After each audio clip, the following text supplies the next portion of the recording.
I mentioned Anthony Joshua. Up next for Anthony Joshua is the man who put Tyson Fury on the seat of his pants, Francis Ngannou. He couldn't beat him. He thought he had beaten him, but the verdict went Fury's way. So Joshua is next to have a go at Francis Ngannou.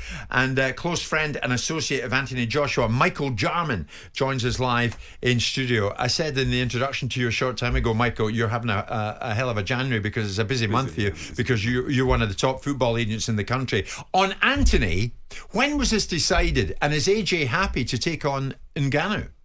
In recent weeks, I mean, everything was done inside and sealed, delivered for Deontay Wilder. That was the pathway, right? We had actually signed that fight before the Wilder fight had taken place. I think they wanted to close out Riyadh season just before Ramadan hits. So they had Parker spoiled the party. Yeah, he did. And to be fair, actually, I everyone was saying that was an upset. It wasn't an upset. That was always going to happen. It's a heavyweight division, so a punch can change the landscape, of course, as Ngannou has. But yeah, Riyadh season was closing out. They needed to fill a spot. AJ was ready to fight, and I think it's a necessary spectacle is the way I would bill this, with how and what had happened to Tyson Fury against Ngannou. It wasn't credible before that, in my humble opinion. It's a necessary spectacle, maybe, Michael, but it's all about money as well. And AJ knows you're getting paid that to go in with Ngannou. You happy with that? Yeah, for sure. 100%. Of course, it's got to make financial sense. Otherwise, you know, these fighters are putting their life on the line. I work across many sports and I've experienced different fields, and I still always believe that people that are in combat sports deserve to earn their fair share because of what they put themselves through. So yeah, it's got to make financial sense. But that being said, it's still a credible fight now, but just purely because of the way it played out with Tyson Fury. And Joshua wants to put himself up against challenges time and time again. That's what he's built his resume on. Francis Ngannou was presented. We wanted, ideally, to go the IBF route, but there's no guarantees that we could get the IBF title on the line by the time the season closed out. Yeah. So he wanted to remain active. He had 3 fights in the space of 9 months. This is, I think, going to be 4 fights in the space of an actual year. Bring it on. Show continues. Is there hard and fast jeopardy in this fight for AJ?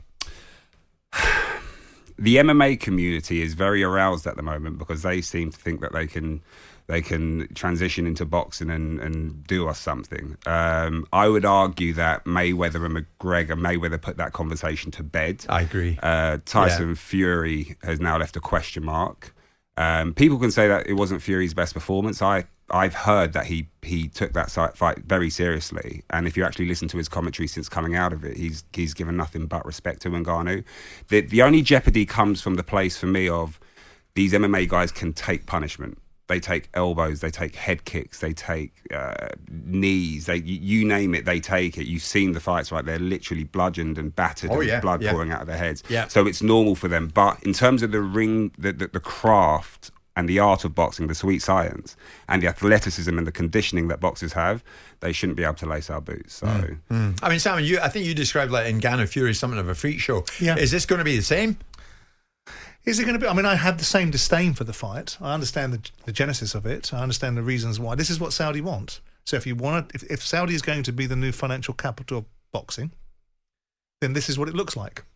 If they're going to be taking over from Las Vegas and making boxing a really big and intrinsic part of their sporting landscape, they think that MMA fighters that have had one fight that has ridiculously been ranked as number 10 in the WBC rankings is now a viable way for boxing to generate interest. I think it's sad. I understand why Anthony Joshua's taking the fight. I understood why Tyson Fury's taking the fight, because the economics of it are so significant that you take these fights. Sorry, whoops, mic spin. Why do you...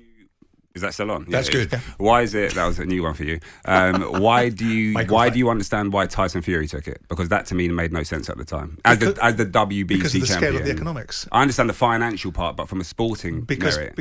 No, I didn't think from a sporting merit, none. Okay. In the same way, I don't think there's any sporting merit in Anthony Joshua taking this fight. There's more credibility in it now. Because I personally disagree with you about the principles of how involved and invested Tyson Fury was in that fight. Okay. I think he wasn't prepared. I don't think he took it anywhere near as seriously and had the same menace and intentions, and he got what he deserved, right? And he got shown up a little bit, which means you have to take everyone seriously. If these fighters, these boxers, are as good as they say they are, right, and we're all led to believe they are, they should be dealing with an MMA fighter quite comfortably, in the same way that if you stuck them in the octagon, an MMA fighter would deal with them quite comfortably in their sport. If you stuck Tyson Fury or Anthony into an octagon, they'd struggle, and they'd struggle quick. So quite why a boxer shouldn't be able to dispose of an MMA fighter just because he's strong and robust and can take a shot. We know that. I expect Anthony to go and deal with him. I don't expect him to make it easy work because the guy can take a shot, like you say. But I look at this and say, I get it. I get what it is, but I don't admire it. Well, the thing is, Michael, as we saw, Ngannou put Fury in the seat of his pants, but he got back up and he got the verdict. If he puts AJ in the seat of his pants, and say for argument's sake, AJ doesn't get back up, he won't. He won't. What happens after that? What happens after that for AJ? He won't. It's not even a conversation I'm willing to have. He won't. He's not going to put him on his pants. It's impossible. It's not going to happen. But you think there's more integrity in this fight, AJ and Ngannou, than Fury and Ngannou? There's credibility because there's a question mark now. There's now conversations and debates that can MMA guys mix it with boxers? In my humble opinion, AJ should dismantle him quite comfortably. I'm not going to say it's not going to be a hard fight because he's very durable and he can take punishment as stated. Yeah. But in terms of AJ's ring craftsmanship, he shouldn't be able to lace his boots. And that's right. And the same should have applied for Tyson Fury. What the lesson that Anthony will have learnt, if there was a lesson that he needed to learn, was that he has to take this fight seriously. There's been no indications. Honest Simon, I disagree with you, and I have to. And do you know why? It's just styles make fights. There's a big thing here on this. And genuinely, Tyson showed what he was about. He is throw, smother your work. Maybe. But I think if you look at the intensity of Tyson Fury in any of the fights that have gone before this, there was a different level of intensity he brought to that ring. And there was a different level of attitude. He's walking around telling everybody that he should be given free flights and doesn't have to pay tax in this country because the Kingdom of Saudi Arabia suddenly think he's important. He got carried away of himself, right? And the byproduct of that is he didn't prepare for Ngannou in the way that he should. Now, I don't think Anthony Joshua, despite some of my criticisms of him in the past, has ever not prepared for a fight properly. He might have underestimated the opposition in terms of Alexander Usyk and been ill-advised to have taken that fight and had the courage to take it, which others perhaps wouldn't have done. But the point is, I don't think he'll be unprepared. Can he get caught? Yeah, he can get caught. Will the questions get asked of him that didn't get asked of him by Otto Wallen because Otto Wallen wasn't allowed to ask those questions?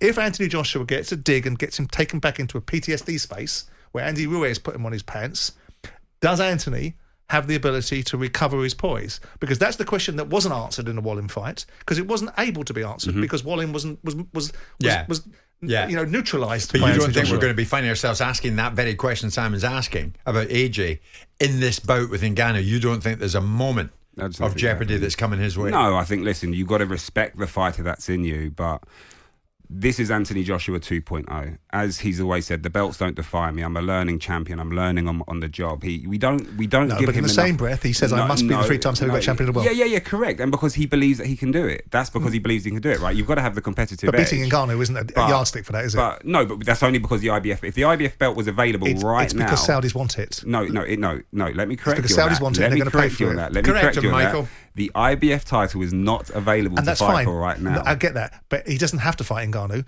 and the reasons why he's fighting Ngannou is because the Saudis want it. So who else should he fight? I don't know. I don't know why he does. On 2 months. Does he need to fight? He's not even had a break. So my point exactly. He can fight a variety of other people, but he doesn't need to fight. Doesn't need to fight him. He could fight Zhilei Zhang. He can fight Frank Sanchez. He can fight a variety of people. He can fight whoever he wants. But there is the boxing economics that has to take place as well. So that's my point. Right? So my point is, but it needs to be competitive still. So my point is the boxing, the economics of the fight are being determined because the Saudis want it, and the commercial offer is so significant that Anthony Joshua will look at it and go, do I want this fight? Do I think there's credibility in it? Probably not. Do I want to fall into the same space that Fury does? Well, maybe do I want to do what Fury's done and do it better? A part of the argument. I'll tell you what, I'll bash up Wallen because Fury didn't. I'll bash up Ngannou because Fury didn't, right? So each time I'm eclipsing him, I'm reacquainting myself with the Saudis. This is not your game anymore, Tyson. You don't get to have that space anymore. I'm back. I'm ready to go now. I'll fight Hrgovic. Why are you Mystic Meg? No, because I'm looking at it logically and working the processes through. Okay. And the only reason he's fighting Ngannou is because it's there to be done. The Saudis want it. They are the paymasters. All these guys running around saying, isn't it wonderful we've got the Saudis here? Eddie Hearn on the stage, Frank Warren on the stage, Mr. Sutherland. How'd you get up there? Oh, because we're brilliant deal makers. No, because the Saudis weren't walking around going, how much do you want? How much do you want? How much do you want? All right, you made your point. Well done, Simon. Michael,